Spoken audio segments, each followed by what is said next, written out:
বন্ধুরা, পাকিস্তান নিজেরা কি করবে নিজেরাই বুঝতে পারছে না। ভারত হাত না মেলানোর পর থেকে যেন পাগল হয়ে গেছে।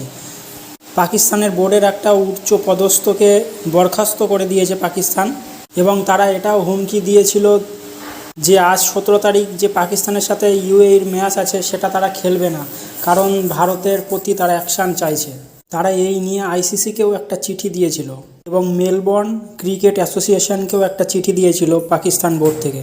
আর তারা এটা বলেছিল যে ভারতের ওপর যদি কোনো অ্যাকশান না নেওয়া হয় তাহলে তারা বয়কট করবে, এবং নেক্সট যে 17 তারিখ আজ ম্যাচ আছে ইউএইর বিরুদ্ধে সেই ম্যাচ তারা খেলবে না।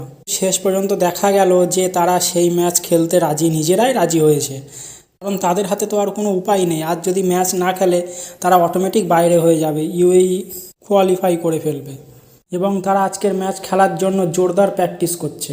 আর তাদের এই চিঠিতে না আইসিসি কোনো রেসপন্স করেছে, না মেলবোর্ন ক্রিকেট কোনো রেসপন্স করেছে, সেই জন্য তারা এখন কনফিউশনে আছে।